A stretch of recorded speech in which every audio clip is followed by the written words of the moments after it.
Lahir batin mohon maaf sebelumnya. Saya mohon izin sambil duduk boleh? Karena memang kondisinya masih belum sehat. Setelah berapa bulan yang lalu mengalami kecelakaan yang sangat dahsyat. Biasanya kalau tausiah gak suka duduk, sukanya berdiri sambil jalan-jalan. Kadang-kadang ke sana, kadang-kadang ke situ, kadang-kadang pernah langsung pulang. Nah, jadi mohon izin sambil duduk ya.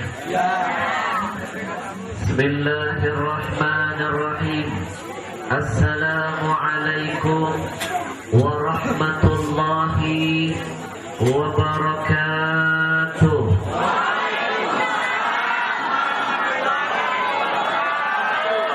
Innal hamdalillah, segala puja dan puji milik siapa? Belum kompak. Sekali lagi, segala puja dan puji milik siapa? Gak usah melotot-melotot. Yusabbihu lahu ma fis samawati wa. Ketahuilah semua apa yang sudah Allah ciptakan, yang ada di bumi, bahkan yang di langit, mereka semua selalu bertasbih memuji Allah. Kalau yang di langit saja tahu diri, mau bertasbih, mau memuji Allah, pertinyi, kata siapa? Kata saya. Pertinyi ini apa enggak malu kita yang di bumi tidak mau bertasbih memuji Allah? Betul? Orang kampung sini kalau bilang betul, bahasa kampungnya apa Bu? Leres. Oke lah kalau begitu.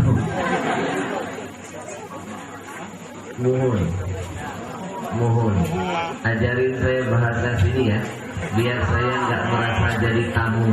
Tapi malam ini saya merasa seolah-olah sedang berada di kampung saya sendiri. Mohon. Dimanapun saya berada, saya harus mengamalkan pesan agama. Di antara pesannya, agama mengajarkan sampaikan dakwah itu menurut bahasa kaumnya. Leres. Kalau tadi sebelum kesini saya tabligh akbar di Cirebon, saya belajar bahasa Cirebon. Malam ini Allah takdirkan saya ada di sini, Sukabumi, saya harus belajar bahasa sini. Besok saya ke Balikpapan, saya harus belajar bahasa Balikpapan. Lusa saya di Aceh, saya harus belajar bahasa Aceh. Dimanapun saya berada, saya harus belajar bahasa daerah setempat. Mohon, biar saya nggak merasa jadi asing, tapi saya merasa seperti sedang bertemu keluarga saya sendiri. Leres. Oke, ajarin bahasa sini. Coba lihat pohon-pohon yang ada di sekitar kita. Ketika pohon itu daun-daunnya bergerak, tahu nggak? Sebenarnya pohon-pohon itu daun-daunnya sedang bertasbih memuji Allah. Kalau pohon saja tahu diri, mau memuji Allah, mau bertasbih kepada Allah, pertanyaan saya, apa enggak malu? Kita manusia, makhluk Allah yang lebih sempurna dari makhluk-makhluk lainnya, tapi malas betul bertasbih kepada Allah. Leres? Biar makin berkah perjumpaan malam ini. Biar Allah kabulkan apa yang ada di hati. Biar Allah muliakan kita dunia sampai ukhrawi. Kalau saya ajak bertasbih sama-sama, mau? 20 orang. Sekali lagi saya mau dengar suaranya. Mau? Saya terpaksa. Tidak akan pernah rugi orang-orang yang mau bertasbih. Ada bocoran dari Nabi, Siapa yang bisa melakukan, siapa yang sering baca kalimat tasbih 100 kali setiap hari, maka apa yang akan dia dapatkan? Dapat 1000 kebaikan. Dan yang kedua, bonusnya diampuni 1000 dosanya di hadapan Allah. Siapa yang ingin dapat kebaikan 1000, siapa yang ingin dapat ampunan 1000, rahasianya kata Nabi, banyak-banyak baca kalimat tasbih. Insya Allah. Subhanallah walhamdulillah wala ilaha illallah wallahu akbar.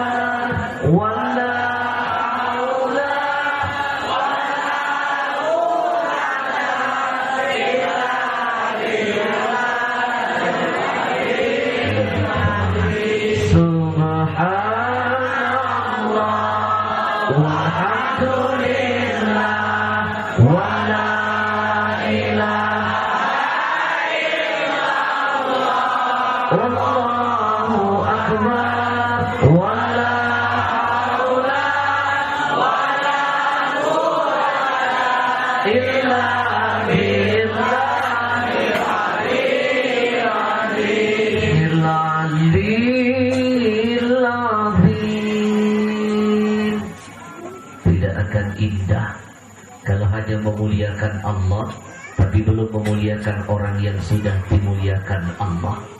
Siapa lagi kalau bukan Nabi kita Muhammad?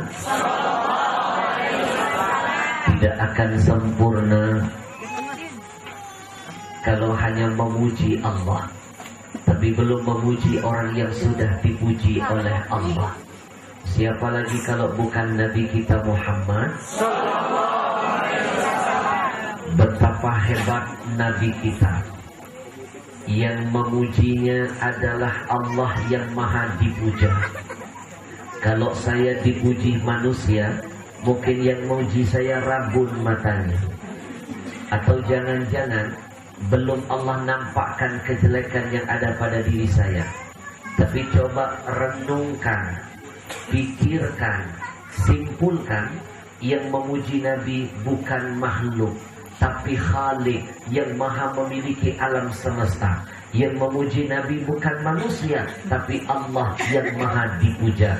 Mana bukti kalau Allah Tuhan kita mengagumi akhlak Nabi dan memujinya? Simak ayat yang satu ini. Mau dengerin? Kedengeran? Emang belum dibaca. Mohon maaf kalau nanti suara saya tidak seindah Ori, karena memang kondisinya belum istirahat dari Cirebon. Otomatis kan larinya ke suara. Apalagi dari Ramadan sampai sekarang muter-muter belum istirahat. Yang parah Ramadan. Saking parahnya, saking sibuknya Ramadan kemarin saya nggak makan siang.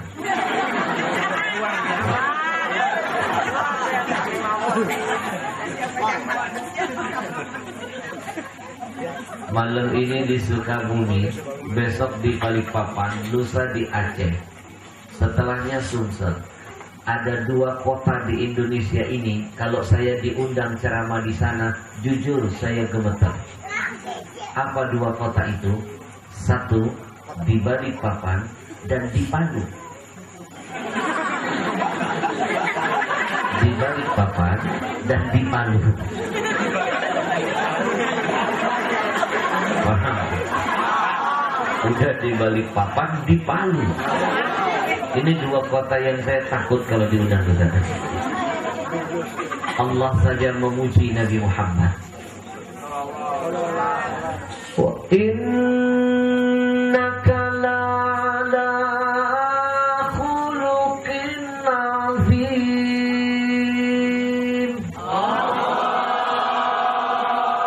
Yang di sini semangat, thank you banget. Kenapa yang sebelah sini?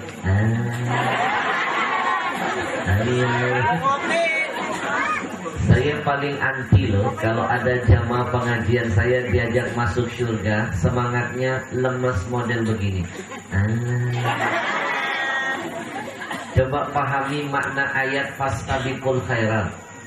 Berlomba-lomba silakan, selama itu ada unsur kebaikan dan bisa berujung kepada kemuliaan. Betul? Leres? Jangan pernah menganggap remeh kalimat thayyibah yang keluar dari lisan kita. Jangan menganggap remeh kalimat Allah yang keluar dari mulut kita. Yakinlah ada kekuatan yang sangat dahsyat di balik kalimat ini. Nabi kita Muhammad pernah membuktikan kalimat itu memiliki kekuatan yang sangat dahsyat. Saya punya bukti cerita. Mau dengerin? Mohon maaf Kiai, malam ini saya harus merubah gaya ceramah saya, karena di depan saya banyak makhluk halus. Maksud saya kalian itu halus perasaan.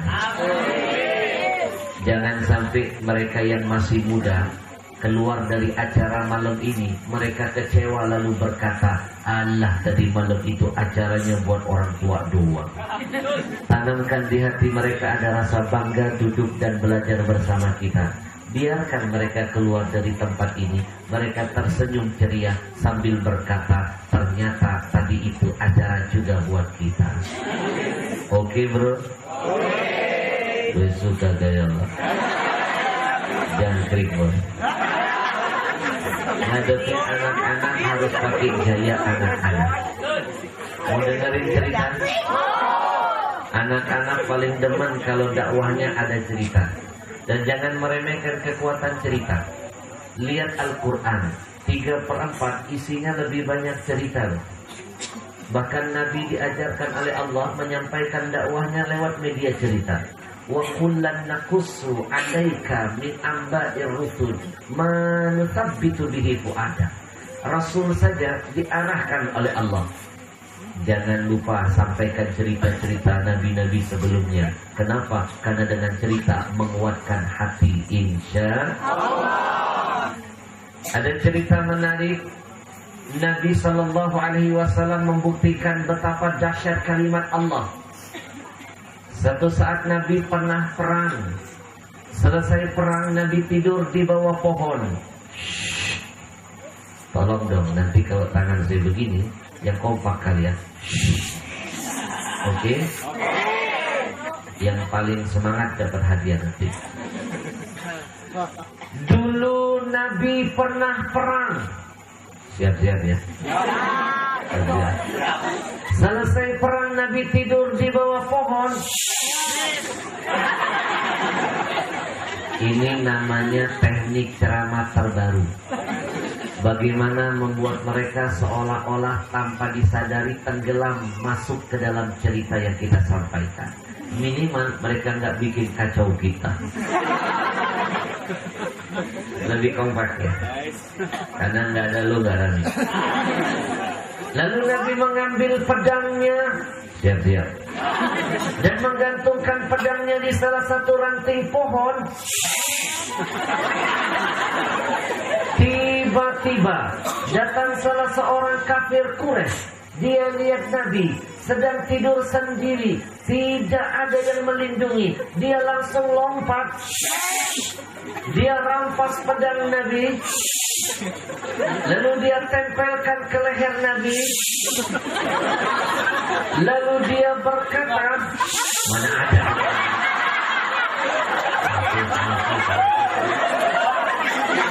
Ayah wah ini. Udah.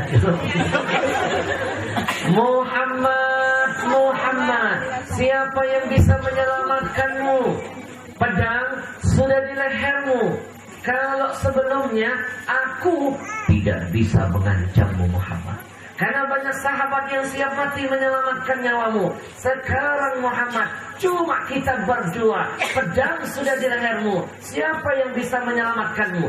Cuma kita berdua Muhammad. Cuma kita berdua. Face to face. Allah ya siap. Padahal katro. Sok paham orang saya aja bingung. Emang kamu tahu face to face itu apa? Saya ajarin ya biar pintar. Face to face itu artinya jangan buang sampah sembarangan. Muhammad, siapa yang bisa menyelamatkanmu? Siapa Muhammad? Pedang sudah di leher. Siapa Muhammad? Nabi itu pernah diteror. Nabi kita juga pernah dalam tekanan. Tapi Nabi ngajarin jangan takut kepada siapapun. Takut hanya kepada Allah. Kalau takut kepada makhluk berarti musyrik kepada Allah. Betul? Betul. Takut itu hanya kepada Allah. Betul? Satu kata saja yang keluar dari mulut Nabi. Allah. Dengar kalimat Allah yang sangat dahsyat keluar dari lisan Nabi. Datang bantuan dari Allah. Tangan orang kafir itu tiba-tiba gemetar. Pedang Nabi yang dia rampas yang ada di genggamannya terpental. Lalu dengan santai Nabi merampas pedang Nabi kembali. Nabi tempelkan ke badannya seraya berkata, gantian ya. Siapa yang bisa menyelamatkanmu? Ayo berangkat dari kisah ini ada beberapa catatan yang ingin saya sampaikan. Satu, belajarlah dari nabimu. Jangan takut dengan siapapun. Betul? Takut hanya kepada Allah. Nabi pernah juga diteror. Sekarang Indonesia lagi masa-masanya dalam tekanan. Lagi di Ahok. Tahu aja ngomong. Semua sekarang lagi takut dengan teror dan tekanan. Bukan cuma Indonesia loh. Dihantui oleh teror bom. Mesir kemarin bom meledak. Berapa banyak yang korban? Turki diteror oleh bom meledak. Berapa yang jadi korban? Indonesia diteror bom di Bekasi. Untung gak meledak karena bom panci.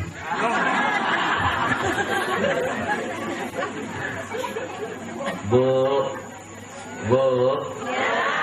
kompak dong, Bu.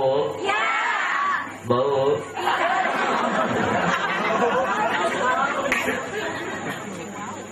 Masih ingat kejadian bom meledak di Tamrin, Jakarta? Saya bangga lihat orang Indonesia nggak takut dengan teroris. Di negara-negara lain silakan selidiki. Kalau ada bom meledak, semua kabur. Tapi di Indonesia malah ada yang selfie. Betul.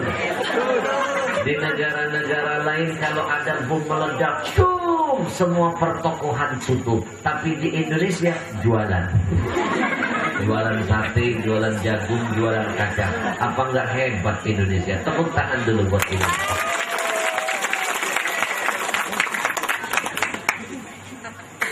Jangan takut dengan apapun. Betul? Takut hanya kepada Allah. Yang kedua, cerita ini mengajarkan kepada kita, siapa yang ingin rumah tangganya jauh dari musibah, kampungnya selamat dari bencana, terhindar dari malapetaka, kata kuncinya sering-sering manggil Allah. Makin sering kita ingat Allah, Allah akan ingat selalu dengan kita. Saya ulangi ayatnya, kalau tangan saya begini, please teriaklah Allah sekeras-kerasnya. Siap? Awas loh. Lebih baik orang-orang di sekitar kita menganggap kita yang ada di sini gila. Gila karena ingat Allah, daripada gila karena ingat urusan yang tidak ada manfaatnya. Lebih baik kita tergila-gila untuk siapa? Wa innaka la'ala khuluqin 'adzim. Bedakan rasanya. Kalau semangat begini, rahmat turun buat kita. Yang kedua, lebih keras, lebih kencang biar dapat ampunan semuanya. 1, 2, 3. Yang terakhir khusus buat ibu-ibu. Yang terakhir, siap-siap. Emang enak. Ada seorang ibu mulutnya sampai begini. Wa innaka la'ala khuluqin azim. Wahai Muhammad, kata siapa? Allah. Engkau itu betul-betul berada pada level akhlak yang tertinggi. Yang dipuji Allah siapa? Nabi kita. Yang memuji Nabi kita siapa? Allah, Tuhan kita. Kalau Allah saja memujinya, maka sudah seharusnya kita pun sering memuji Nabi. Betapa hebat Nabi kita. Allah dan malaikat juga bersalawat untuknya.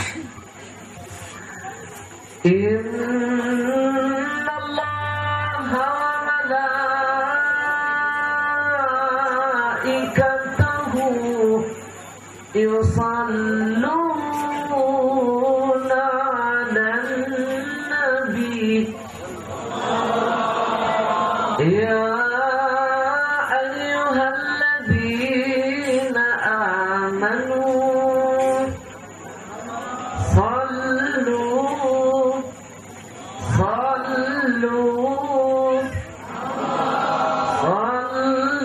alaihi wasallimu taslima. Allahumma salli wa sallim.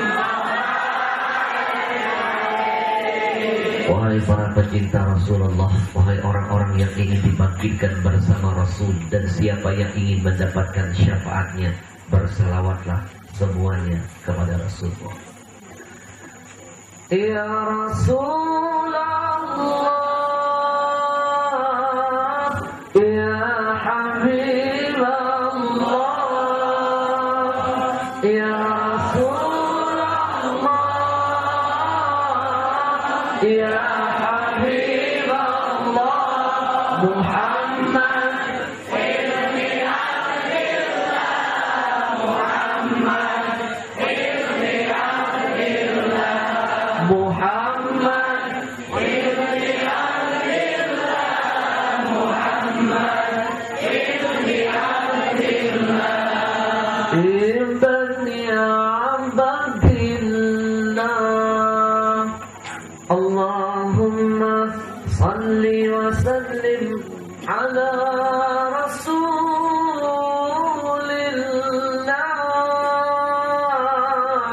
wa alihil athhar. Allahumma salli wa sallim wa barik. Yang pertama, dan sudah seharusnya kita utamakan dimanapun kita berada, izinkan saya untuk selalu belajar memuliakan para ulama, guru-guru kita yang hadir malam ini bersama-sama kita. Mau Mr. Jokowi sekalipun di depan saya, mau presiden kek, mau menteri kek, mau gubernur, mau bupati, kok jadi begini? Mau siapapun pejabat yang hadir di depan saya, dan dimanapun itu saya tausiah, saya pastikan saya tidak akan mau menyebut dan memuliakan nama-nama mereka lebih dulu sebelum kita belajar memuliakan para ulama kita, karena ulama lebih terhormat ketimbang para pejabat.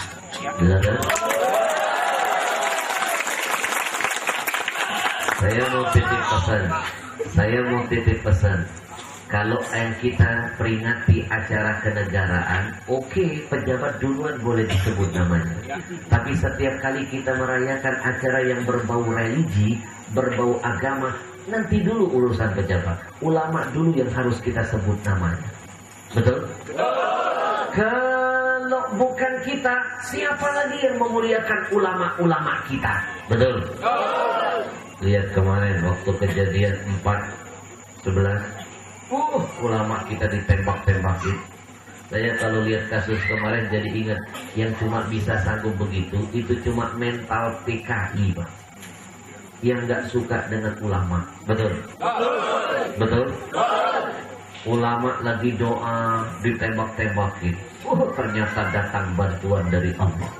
Habib Rizik sedikit pun nggak kena apa-apa.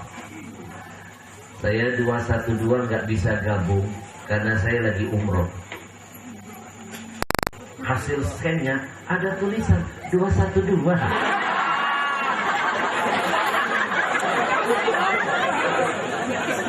Badan di Mekah, hati di Monas.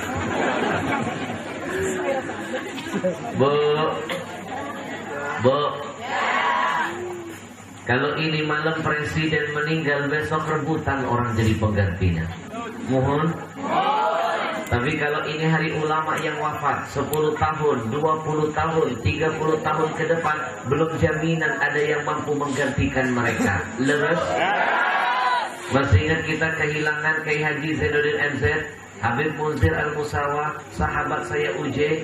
Dulu ada ulama karismatik di Tasikmalaya namanya Abah Anom, di Kalimantan Selatan Guru Jai, di Solo Habib Anis Al-Habsyi, dan masih banyak ulama-ulama lainnya yang lebih dulu dipanggil menghadap Allah. 10 tahun ke depan belum jaminan ada yang seperti mereka. Kita doakan terlebih dahulu semua guru-guru kita yang masih hidup, para masyaikh, para muallimin, para asatis, para habaib. Mudah-mudahan Allah panjangkan umurnya, Allah berkahi hidupnya, dan segala urusannya. Khusus untuk guru kita tercinta Kiai Haji M. Faruk Najmuddin. Ala hadhihi niyyah wa ala kulli niyatin salihah. Al-Fatihah. Bismillahirrahmanirrahim.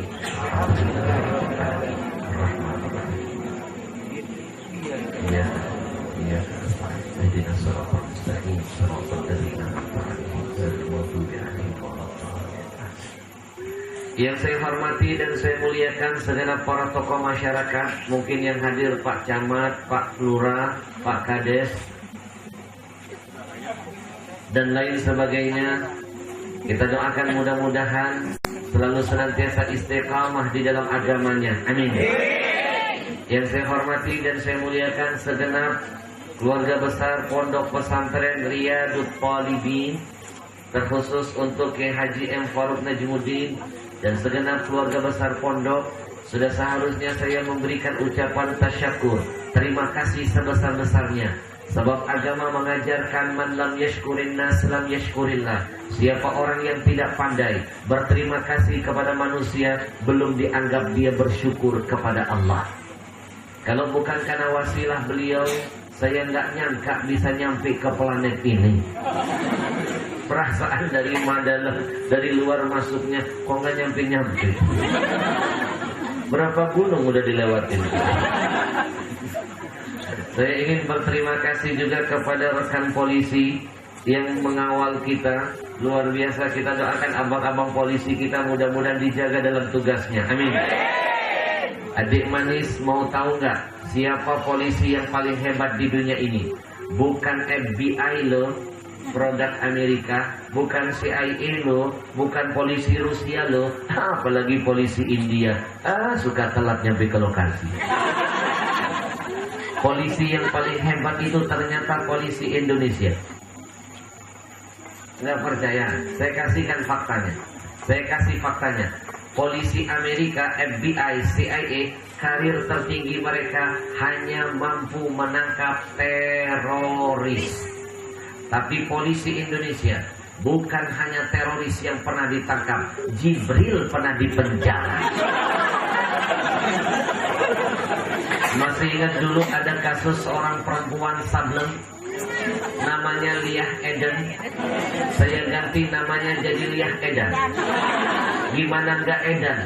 Perempuan ngaku malaikat. Padahal malaikat itu dikenal makhluk layak sunallah, tidak pernah bermaksiat. Jangankan golongan malaikat, golongan para anbiya saja tidak ada yang dari perempuan. Leres? Ini ngaku malaikat perempuan, apa enggak edan tuh? Dan yang lebih edan lagi, perempuan yang satu ini ngakunya malaikat ring satu, Jibril, pembawa wahyu kebangetannya. Coba kalau seandainya memang ada malaikat Jibril dari golongan perempuan, kesian Nabi. Kesian Nabinya, nungguin wahyu gak turun-turun. Malaikat yang lain lapor, maaf Nabi, Jibril lagi head. Kan gak lucu. Kacau dunia perwahyuan. Leres. Untung ada polisi kita, ditangkap, dipenjara. Coba cari polisi mana di dunia ini yang berani nangkepin malaikat dan memenjarakan malaikat. Tepuk tangan dulu buat polisi. Kalau dulu berani nangkepin malaikat dan memenjarakan malaikat, kita doakan. Mudah-mudahan polisi kita nggak takut nangkep Ahok.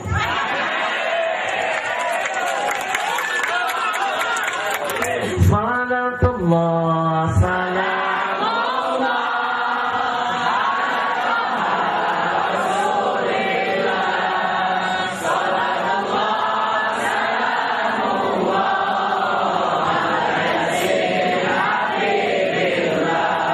Yang saya hormati dan saya muliakan segenap hadirin hadirat yang berbahagia, adik-adik remaja, harapan bangsa, harapan agama, harapan orang tuanya. Untuk 30 menit ke depan kita akan belajar bersama-sama 30 menit saja. Singkat padat insya Allah. Simak betul-betul, jangan ada yang terlewatkan. Karena nanti di penghujung tausiah saya selalu ada kuisnya. Kalau bisa jawab ibu, ada hadiah kenang-kenangan dari saya. Hadiah utamanya berangkat haji. Bagi yang mampu.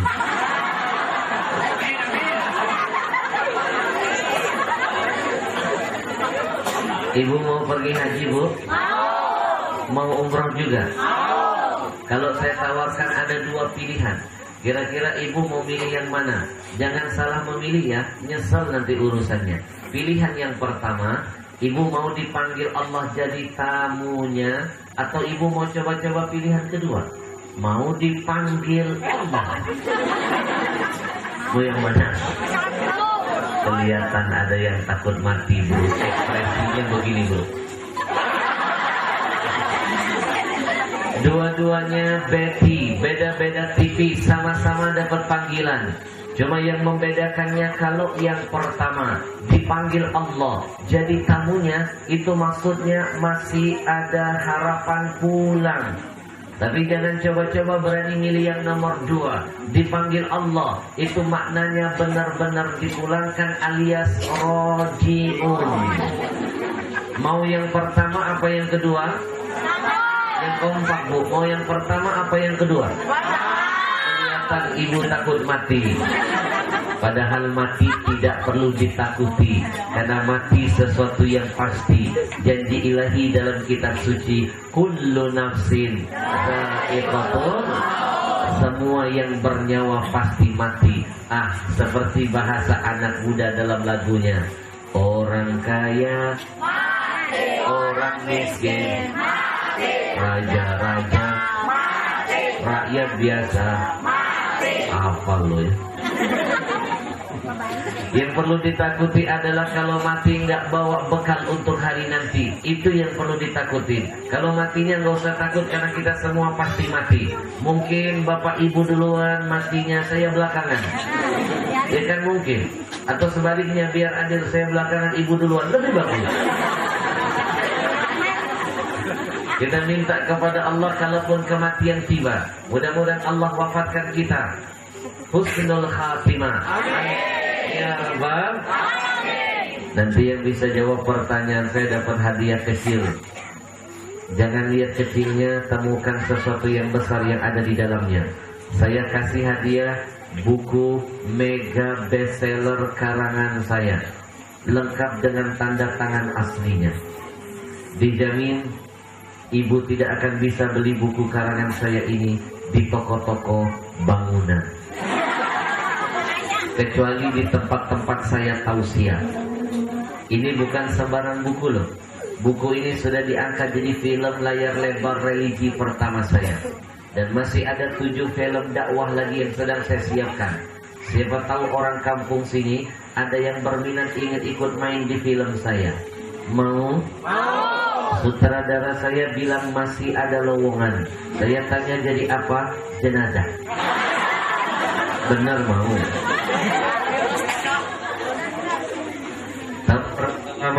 Tahu berapa lama saya nulis buku ini? Nulisnya 3 tahun setengah.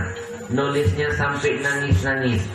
Nulis buku ini saya sedang menghina kebodohan saya, dan saya percaya kebodohan kita semuanya. Apa kebodohannya?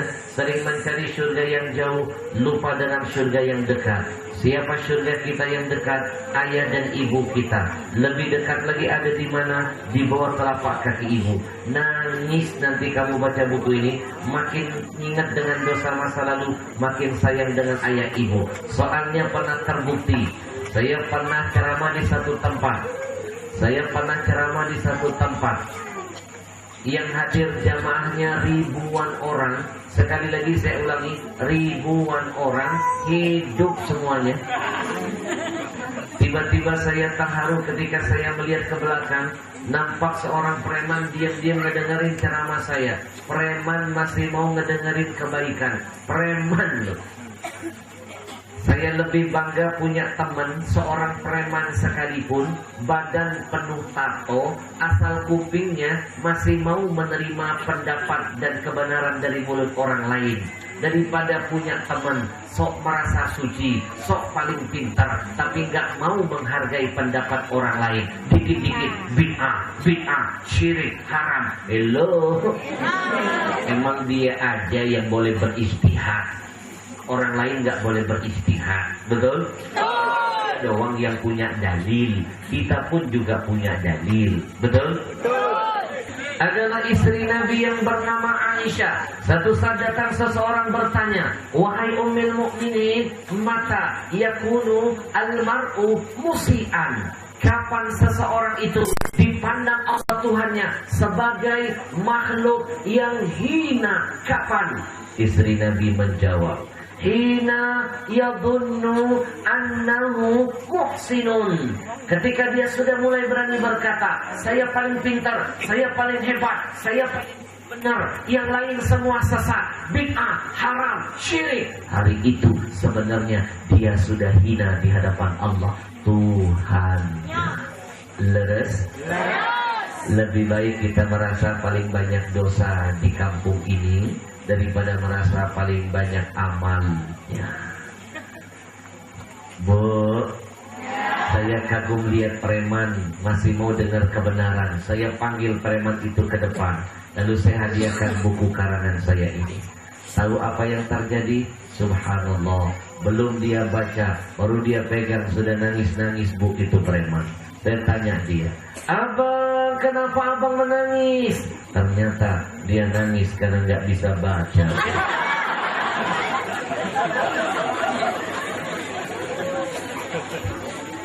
Nanti yang bisa jawab dapat buku plus tanda tangan. Siap kita mulai? Salatullah, salamullah ala Rasulillah. Salatullah, salamullah ala. Nonton TV nggak kemarin terjadi bencana kembali Allah turunkan buat negeri ini. Gempa bumi dahsyat di Aceh 6, sekian. Padahal Indonesia masih berduka dengan musibah yang sebelumnya yang belum terobati. Garut mencekam, tanah longsor. Berapa banyak saudara kita yang belum waktunya dikubur, terkubur dengan sendirinya. Belum selesai Garut, nyusul musibah dadakan. Bandung tenggelam. Mobil sampai keseret. Mobil aja keseret, apalagi ibu-ibu. Bu, parah banjirnya. Saya jadi mikir, musibah sering turun buat Indonesia, silih berganti, seperti tidak henti-henti. Saya langsung ingat dengan kata pepatah, mana mungkin ada api kalau bukan karena asap.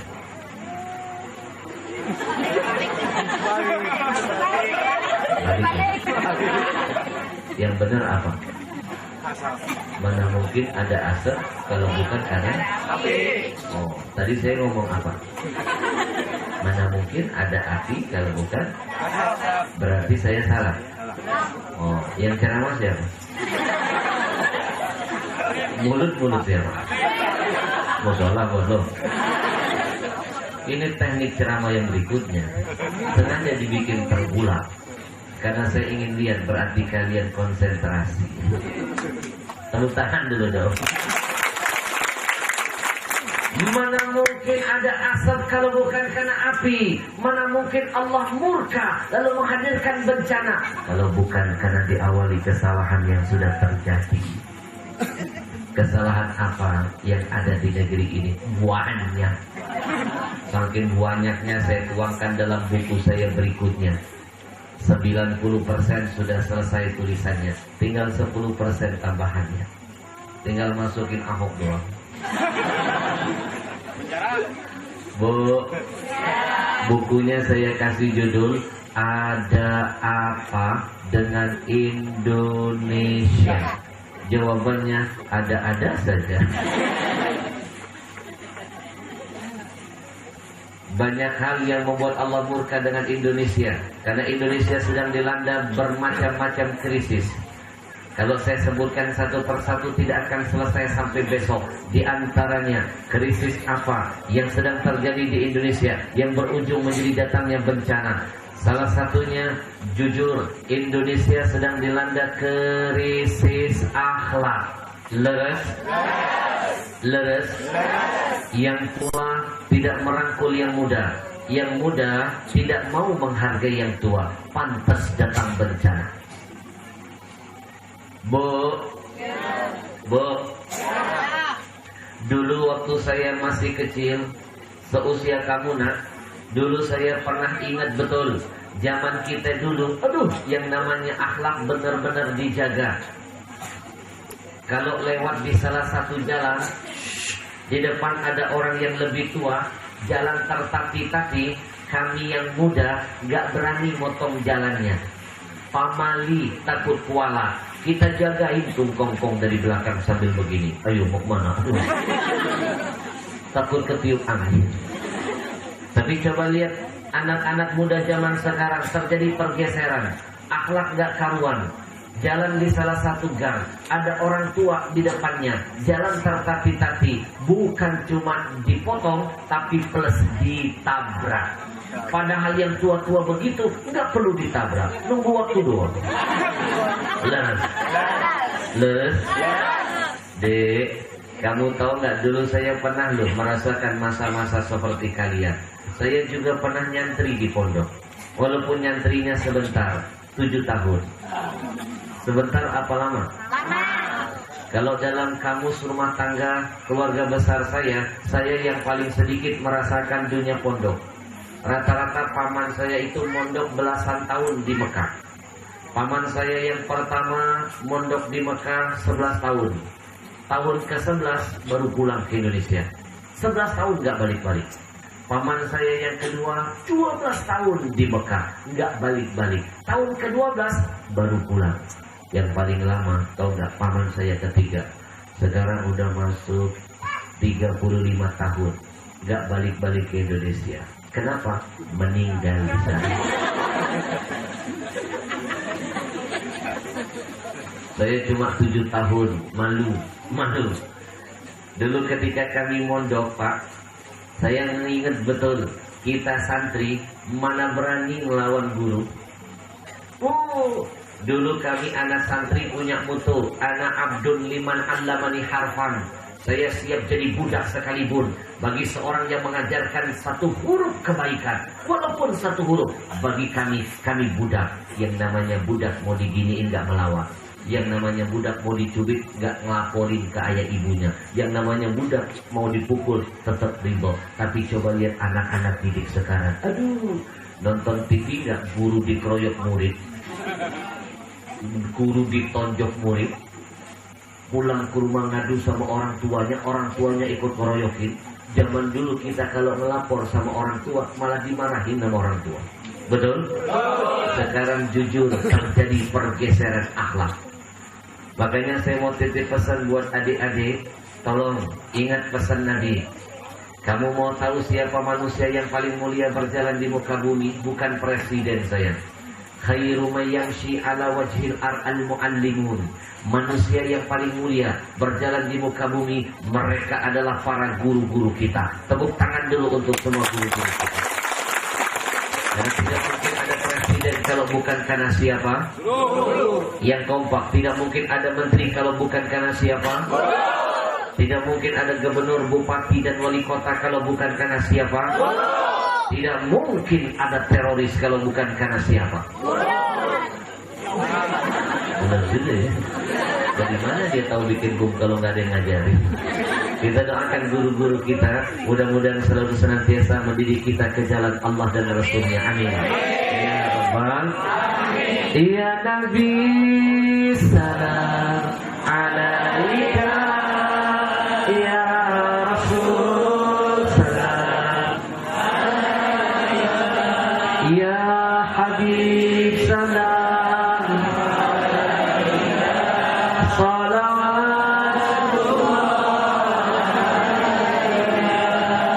Jangan mimpi masa tua kalian nanti banyak anak muda akan menghargai kalian. Kalau tidak, kalian mulai dari masa muda kalian menghargai orang tua sebanyak mungkin yang ada di sekitar kalian. Rasul pernah mengingatkan, ma min syabin yukramu syaikhan li sinnihi illa qayyadallah ma yukrimuhu inda sinnihi. Kalau ada seorang anak, kata Rasul, seorang anak muda di masa mudanya pandai menghormati orang yang lebih tua darinya, satu saja, maka nanti kalau dia jadi tua, 10 anak muda Allah siapkan menghormati dirinya. Begitu juga sebaliknya.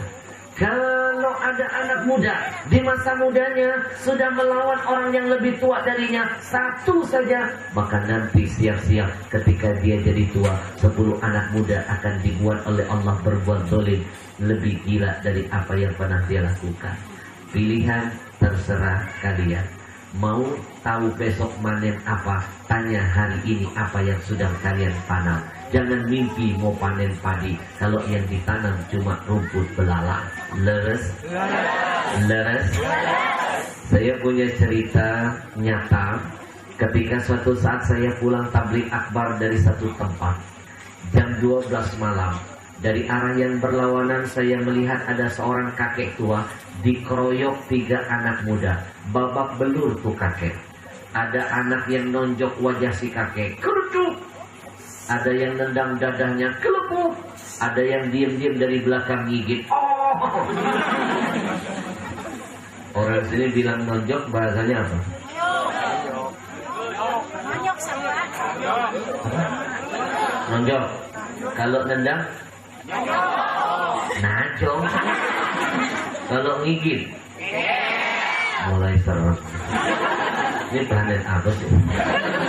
Nonjok, najong, ngegel. Kita pakai bahasa sini. Saya pernah pulang ceramah jam 12 malam, lihat seorang kakek dikeroyok 3 anak muda. Babak belur tuh kakek, darah mengucur dari wajahnya. Ada yang nonjok mukanya, kelutuk. Ada yang najong, ada yang ngegel. Saya putar balik kendaraan saya. Saya kelaksonin, kabur itu 3 bocah. Begitu saya mendekat dan bertanya kepada kakek, "Kek, kenapa nggak teriak-teriak minta tolong? Kenapa diem? Kenapa tidak melakukan perlawanan? Kenapa, kek?" Si kakek tadi menangis, lalu memberikan sebuah jawaban. Dan jawaban kakek itu mengingatkan saya dengan hadis Nabi Sallallahu Alaihi Wasallam. Mau tahu apa jawaban kakek? Yang kompak, mau tahu? Jangan kemana-mana setelah pesan-pesan ini.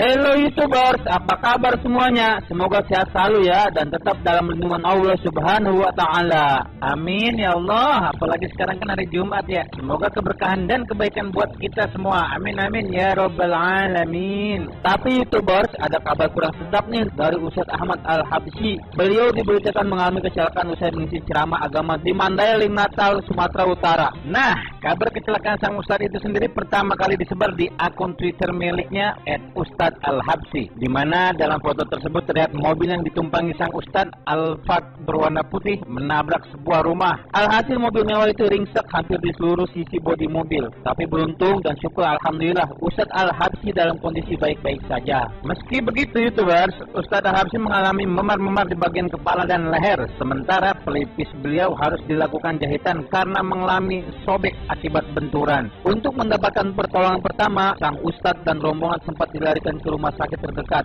dan pagi ini Ustadz diberangkatkan ke Jakarta untuk mendapatkan perawatan yang maksimal. Oke YouTubers, mari kita berdoa semoga Ustadz Al-Habsyi beserta rombongan baik-baik saja dan segera pulih seperti sedia kala, supaya bisa mengisi ceramah agama lagi. Amin. Oke YouTubers, itulah tadi sekelumit berita kecelakaan Ustadz Al-Habsyi. Untuk info selanjutnya pantengin terus YouTube-nya dan jangan lupa klik subscribe-nya dan share sebanyak-banyaknya. See you, bye-bye. Bu, saya kan baru pulang ceramah. Jam 12 malam lihat kakek dikeroyok 3 anak muda, babak belur. Saya kasihan, saya deketin. Saya tanya, "Kek, kenapa nggak minta tolong? Kenapa diam? Kenapa pasrah?" Si kakek menangis sambil memberikan jawaban. Dan sekali lagi, jawaban kakek itu mengingatkan saya dengan pesan Nabi. Apa jawaban kakek? Kan saya baru pulang ceramah. Jam 12 malam. Ini namanya teknik ceramah ketiga. Bagaimana membangun rasa penasaran di hati para pendengar. Ibu bapak tahu nggak kenapa sinetron itu ratingnya selalu tinggi-tinggi? Bukan karena artisnya, tapi karena sutradaranya yang pintar. Membuat sebuah cerita, orang lagi suruh-suruh nonton, tiba-tiba dibikin bersambung. Coba sakitnya di mana?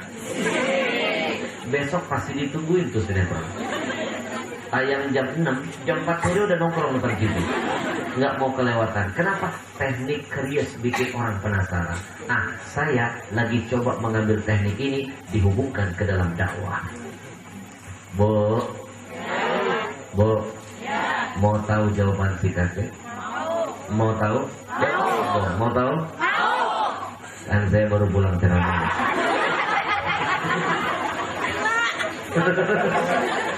Si kakek berkata, jangan ini balasan dari Allah. Saya bingung, balasan apa? Balasan apa kek? Kalau saya lihat 3 bocah yang tadi nonjok, najong, ngeger, saya terbayang waktu saya seusia mereka.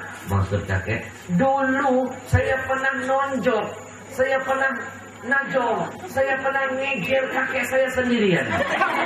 Oh pantes, di kakek rupanya mantan preman. Dulu waktu dia masih muda, dia pernah bikin kezoliman dengan orang yang lebih tua darinya. Akhirnya, begitu dia tua, Allah balaskan 3 kali lipat. Makanya hati-hati, mumpung masih muda, hargai orang-orang yang lebih tua dari kalian. Biar masa tua kalian, banyak orang yang akan memuliakan kalian. Insya Allah. Ya Nabi salam alaika, ya Rasul salam alaika, ya Habib salam alaika,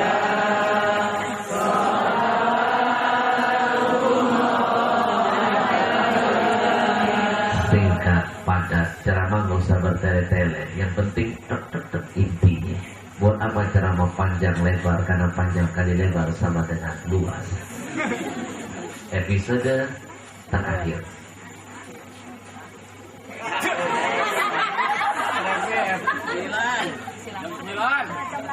Di kampung ini penceramah nggak boleh lihat jam tangan. Oh begitu. Teknik ceramah ketiga. Jangan heran kalau lihat saya dikit-dikit ceramah suka lihat jam tangan. Itu cuma teknik saja. Sebenarnya saya lagi mikir, Habis ini mau ngomong apa? Yang namanya penceramah harus pintar-pintar mikir, mengolah bahan, biar bahannya nggak sama dengan penceramah-penceramah lainnya. Itu bro.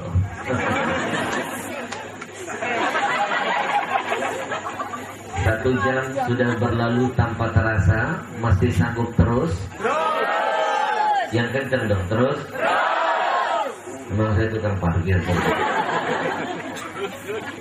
Adik manis, ingat pesan ulama, man ahabbak nasohak. Man ahabbak nasohak. Siapa yang menyayangimu, mencintaimu, maka dia akan selalu menasihati dan menegurmu ketika engkau berbuat salah. Jadi jangan marah kalau kamu melihat gurumu menghukummu, memarahimu, menegurmu ketika engkau melakukan kesalahan. Sebenarnya guru bukan benci, tapi dia sedang mengekspresikan rasa cinta kepadamu. Biar kembali ke jalan ilahi.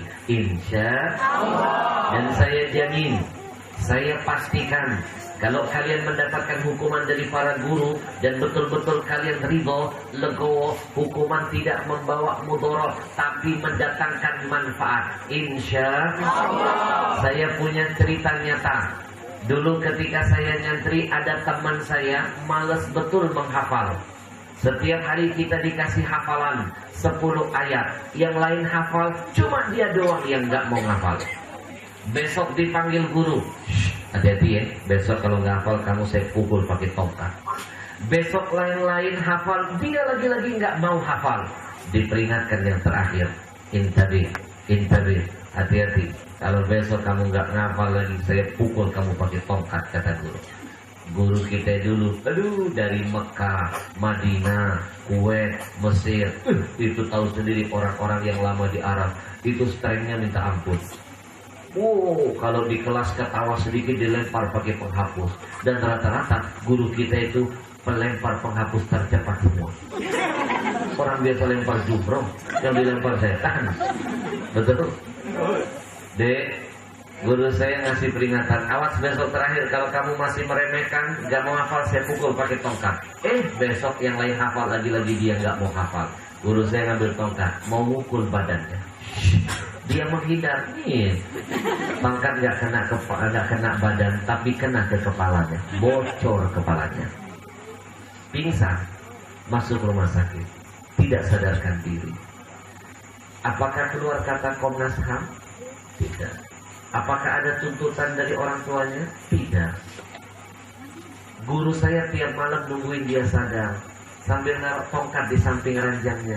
Guru kita nangis, buruan sadar, saya nggak mau nanti dituntut Allah. Tongkatnya sudah saya taruh di samping ranjangmu. Pukul balik kepala saya nak, pecahkan kepala saya nak. Besok datang lagi nangis nak. Saya nggak punya niat mecahin kepala kamu. Saya mukul badan, kamu sih ngajak tukaran kepala.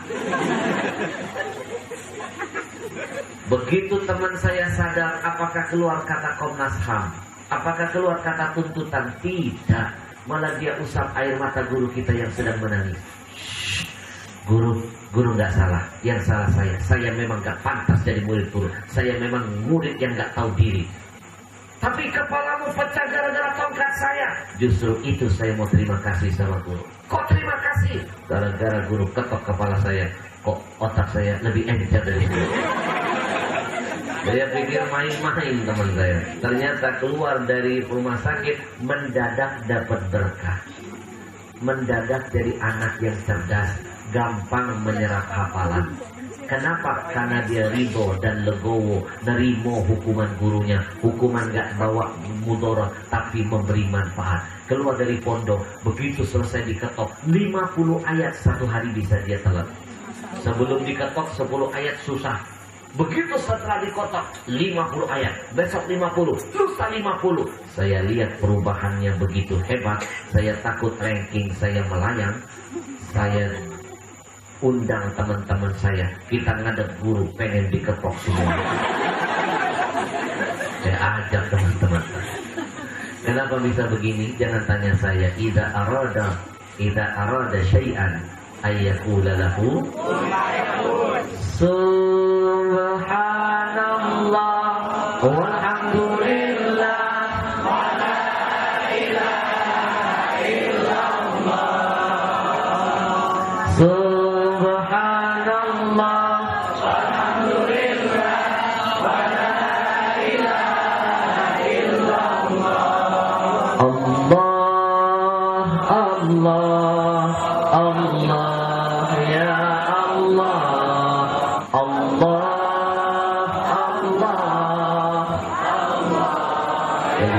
Satu kali lagi.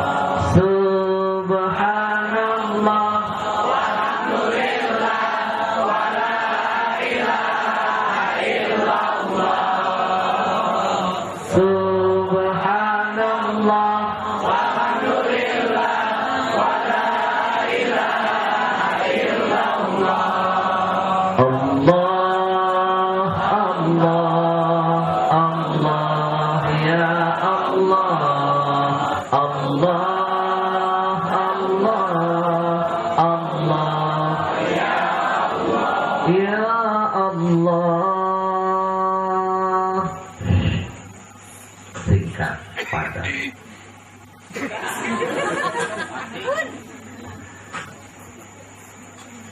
Anak zaman sekarang gak kayak zaman dulu.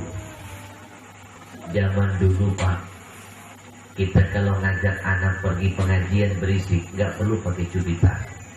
Cukup ngasih kode mata melotot, mandangin dia udah paham. Anak zaman dulu mah cukup diginiin doang. Diam. Bandingkan dengan akhlak anak sekarang. Berisik, kita pelototin, Bu. Dia ngejawab, apa dia? Galakan dia ketimbang kita. Leres? Krisis, Bu. Anak zaman dulu saya ingat betul. Dulu saya kalau dimarahin orang tua, boro-boro saya ngebantah. Ngangkat kepala, mandangin wajah orang tua saja gak berani, Pak Mali, takut kualat. Tapi bandingkan anak sekarang, yang salah dia, yang dimarahin orang tuanya. Orang tua baru negur satu baris, anak udah ngejawab satu kaset plus kusut. Bu, Bu, saya kalau lihat anak-anak model begini ingat waktu masih remaja. Dulu saya pernah seumur kamu, saya pernah main bola di tengah lapangan. Asyik main bola, azan maghrib berkumandang. Hayya 'alas shalah. Saya masih tetap main, saya nggak pulang. Ibu saya marah, keluar dari rumah. Nggak kayak ibu-ibu zaman sekarang, teriak-teriak manggilin anaknya kayak Tarzan.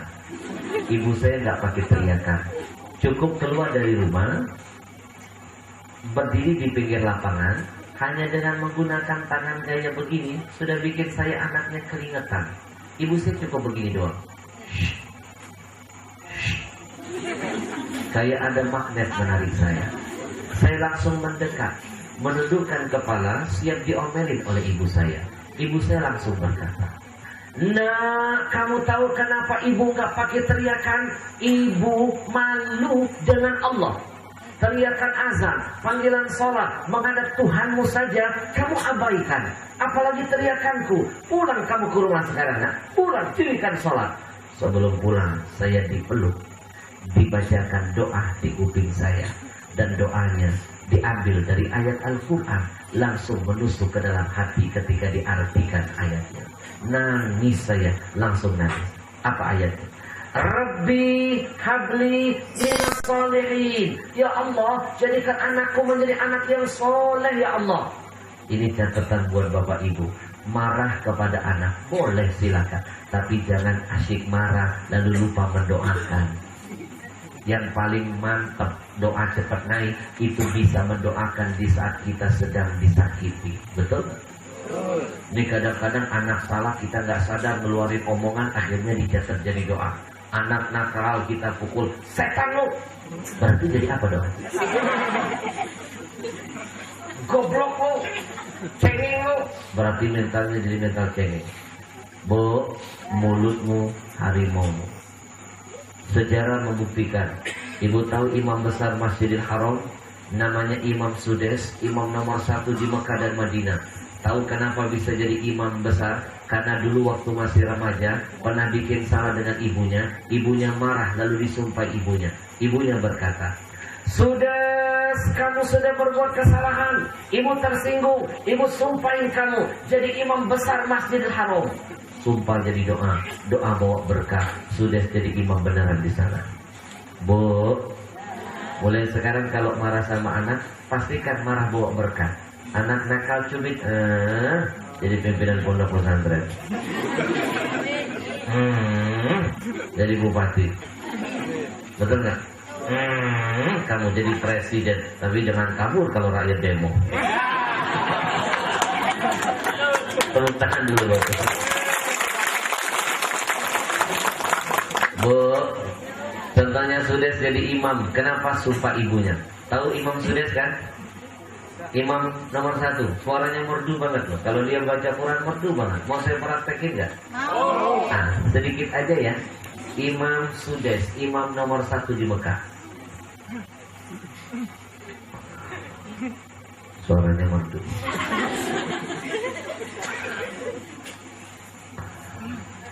Tinggalnya di Mekah. Sebenarnya saya nggak pede niru suara dia. Jadi orang kan harus tahu diri, ngaca. Jangan memaksakan sesuatu di luar kemampuan diri. Dia kan imam nomor 1. Lah saya imam nomor berapa? Tahu diri. Tapi jelek-jelek begini ya, maaf, jelek-jelek begini. Saya bukannya sombong. Saya pernah juga jadi imam Masjidil Haram. Saya pernah. Tapi tolong cerita ini cukup kita saja. Saya nggak mau banyak yang tahu nanti sombong. Dulu saya pernah jadi imam Masjidil Haram. Saya pernah. Kapan? Waktu saya bawa jamaah umroh sendiri. Kan saya bawa grup dari Indonesia, bawa jamaah. Begitu mau nyampe ke Mekah, mau sholat di Masjidil Haram, imamnya udah kelar. Jamaah saya gelisah. Habib aja jadi imam. Saya didorong-dorong. Berarti apa? Imam Masjidil Haram.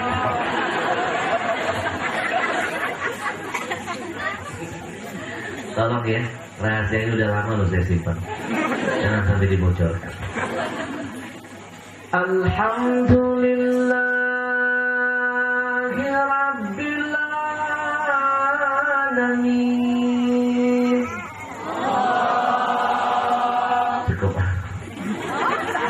Bu, orang zaman dulu meskipun marah masih sempat mendoakan. Ibu saya nggak pulang, dipeluk, didoakan, diartikan, dibacain lagi ayatnya, diartiin, langsung nangis, pulang ke rumah nggak banyak bicara. Besok teman main bola saya heran nanya, hebat ibu, tinggi ilmunya. Baru dibacain doa saja kamu udah nangis terseduh-seduh. Saya bilang, kuping didoakan, kaki dicubit. Tapi orang zaman dulu walaupun digituin nggak pernah ngelawan, betul? Coba sekarang kita bandingkan dengan pergeseran yang terjadi di kalangan anak-anak kita. Main bola tengah lapangan, azan berkumandang, belum pulang, ibunya keluar sudah teriak-teriak. Kayak Tarzan, masih nggak ada jawaban. Apa yang terjadi? Ibunya kesal, masuk ke dalam lapangan, nguber-nguber anaknya, jadi pemain tambahan. Kenapa bisa begini? Jawabannya krisis istighfar kepada Allah. Astagfirullah.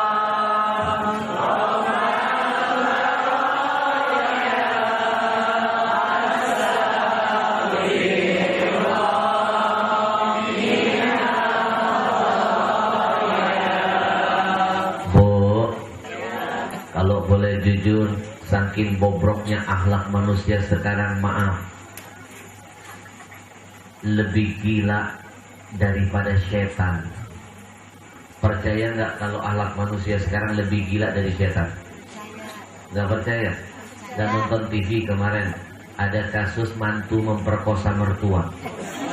Hello, emang kurang dapat anaknya? Mantu memperkosa mertua. Najis teralala. Coba saya mau tanya, apa nggak lebih gila dari setan? Suka tidak suka tanpa disadari pada diri manusia terkadang menyimpan sifat-sifat syaitonia yang lebih gila dari setan yang sebenarnya. Sampai detik ini saya belum pernah dengar berita, apalagi nerima WA, ada menantunya setan memperkosa mertuanya. Ada nggak?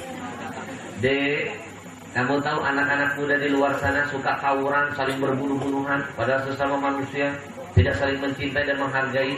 Nyawa sepertinya murah banget di kalangan anak muda. Sampai detik ini saya nggak pernah dengar loh Pak, ada setan tawuran rebutan kawasan. Betul nggak?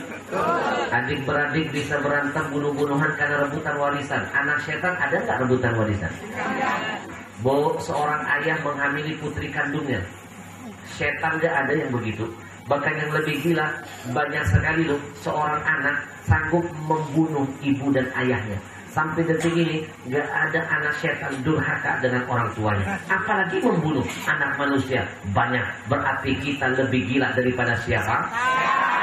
Saking gilanya setan, jujur loh, sekarang setan udah takut dengan tingkah laku manusia. Saking takutnya setan selalu berdoa begini kepada Allah. Mau tahu nggak kamu doa setan sekarang apa? Ya Allah, aku berlindung dari godaan manusia yang terkutuk.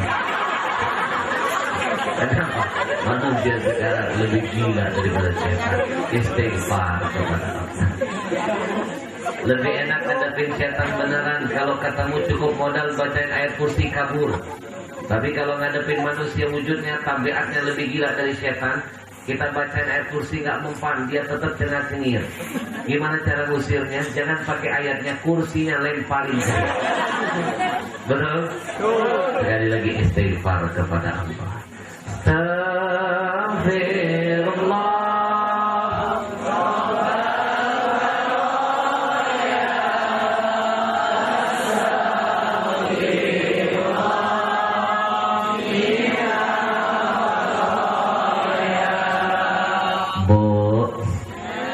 Pulang dari sini rugi, dan rugi kalau tidak mendapatkan koleksi buku karangan saya yang satu ini. Hadiahkan bukunya kepada orang-orang yang dicintai. Mudah-mudahan bukunya jadi jalan hidayah bagi mereka. Dan niatkan infaknya jadi amal ayah ibu di alam kubur sana. Tahu kenapa saya menulis buku ini dengan judul Ada Surga di Rumahmu? Anak-anak sekarang lebih menghargai surga yang jauh lupa dengan yang dekat. Makam-makam keramat jauh-jauh kamu datangin. Keramat hidup dalam rumah kenapa kamu gak urusin? Betul? Ngomong sama orang bisa lembut. Ngomong sama orang tua selalu menyakitkan hati. Sama orang gak pelit. Sama orang tua kok pelit banget. Tangan orang kamu cium-cium bolak-balik. Tangan orang tua kamu ciumnya setengah hati begini. Sejak kapan hidupmu pindah ke situ? Betul?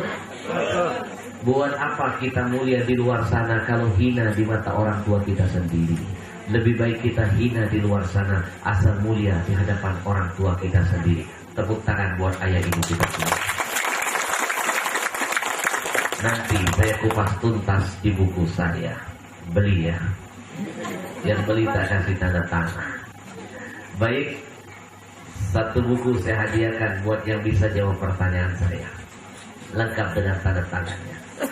Ayo, siapa yang tahu jawabannya? Mau ditanya dulu. Pertanyaannya tidak lari dari materi. Siapa yang bisa, siapa yang mendengar pasti bisa menjawab. Siapa nama anak saya? Belum dia doang. Siapa yang tahu judul buku ini yang saya tulis 3 tahun setengah? Judulnya apa? Raise your hand. Ayo. Ada apa? Angkat tangan dong, angkat tangan. Saya mau lihat asli. Tepuk tangan buat teman kita yang kecil. Ayo. Ayo, tepuk tangan dong. Ayo. Salatullah, salamullah ala Taha Rasulillah. Salatullah, salamullah ala Yasin. Kita kenalan dulu dengan sini. Kamu bawa porter ya? Kamu boleh nanya nggak nanti kalau besar kamu cita-citamu mau jadi apa? Kasih tahu sekarang, siapa tahu ikut mengaminkan. Aminnya nanti dijawab oleh Allah. Mau jadi apa?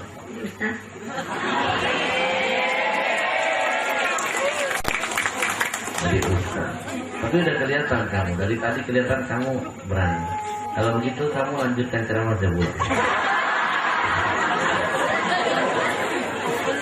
Mau dapat buku kenang-kenangan dari saya, ada plus tanda tangannya. Nah, ayah ibumu masih ada nggak? Ada. Pernah punya salah nggak dengan mereka? Pasti dong. Apalagi saya. Kamu sudah merasa membahagiakan mereka belum? Apalagi saya. Makanya mulai sekarang sadarlah. Berbahagialah yang masih punya orang tua, masih ada kesempatan bisa melihat surga yang ada di sekitarnya. Pegang omongan saya, Dik. Kalian akan sadar betapa mahal orang tua kalian kalau mereka sudah meninggalkan kalian selama-lamanya. Satu saat saya pernah duduk dengan teman-teman saya. Ketika duduk, salah seorang teman saya handphonenya berbunyi krik. Ternyata yang nelpon ibunya dari kampung. Ibunya menangis sambil berkata, "Nak, pulanglah ke kampung, sebentar aja, ibu kangen." Dengan kasar dia berkata, "Ibu, saya lagi sibuk, telepon, tunggu depan saya pulang." Dia matikan telepon ibunya. Lalu apa yang terjadi? Malam harinya ibunya dipanggil menghadap Allah. Sekarang teman saya trauma, gak mau lagi kenal handphone. Setiap kali dengar bunyi handphone siapapun yang berdering di sekitarnya, dia berlari, dia bersembunyi, menangis, membenturkan kepalanya ke dinding, memaki-maki kebodohan masa lalunya yang pernah menyia-nyiakan permintaan terakhir ibunya. Maka saya mau titip pesan buat dirimu dan teman-temanmu dan semuanya. Kalau orang tuamu menginginkan sesuatu dari dirimu, dan itu kebaikan untuk dirimu sendiri, kemuliaan bagi ayah ibumu di akhirat nanti, mampu engkau kerjakan itu hari ini. Jangan sekali-kali bilang besok, karena belum tentu besok engkau diberikan Allah kesempatan kedua untuk menciptakan senyum terakhir yang ada di wajahnya, yang mungkin senyum itu akan dia bawa mati, dan dia banggakan itu di hadapan Allah dan Rasulnya.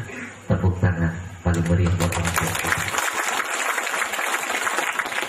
Judul bukunya apa?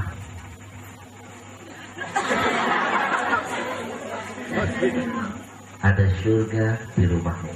Bahasa Arabnya tahu nggak?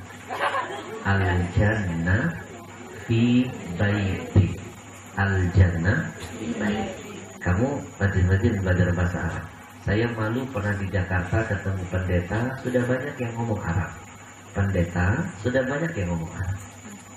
Saya juga malu sekali lihat anak kecil-kecil pintar ngomong Arab waktu saya ke Madinah. Kamu dapat hadiah dari saya. Dapat buku buat sarapan. Ada yang salah?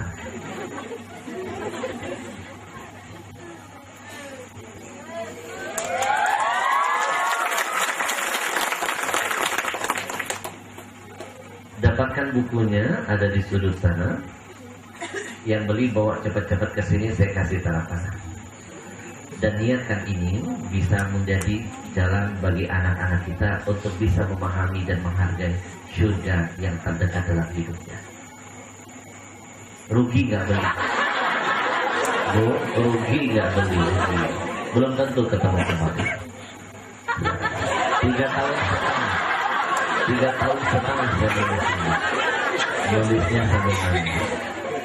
Kamu baca bukunya, nanti ajarkan dan sampaikan kepada teman-temanmu, biar makin panjang amalnya. Terima kasih. Ada pesan-pesan terakhir? Tepuk tangan paling banyak. Baik, mudah-mudahan yang singkat ini bermanfaat untuk semuanya. Kebodohan milik saya, kelancangan ada di saya, kekurangan milik saya, kesempurnaan milik siapa? Allah. Sampaikan salam hormat saya untuk semua keluarganya. Semua yang ada di sini, kita angkat tangan, kita berdoa kepada Allah. Ikuti saya. Bismillahirrahmanirrahim. Allahumma salli ala Sayyidina Muhammadin Sahibul Mu'jizat Salatan wa salaman Taqbilana Jami'an Hajat. Allahumma salli ala Sayyidina Muhammadin Sahibul Quran Salatan wa salaman Taqufuna bil ghufran. Allahumma salli ala Sayyidina Muhammadin Sayyidil anam Salatan wa salaman tu'afina min jami'in ashqam. Allahumma salli ala sayyidina Muhammadin Nabiyir rahmah salatan wa salaman taj'aluna bihusnil khatimah. Allahumma salli ala sayyidina Muhammadin Nabiyir rahmah salatan wa salaman taj'aluna bihusnil khatimah. Allahumma salli ala sayyidina Muhammadin sayyidil mursalin salatan wa salaman taj'aluna min ibadika salihin walhamdulillahi rabbil alamin. Assalamualaikum warahmatullahi wabarakatuh.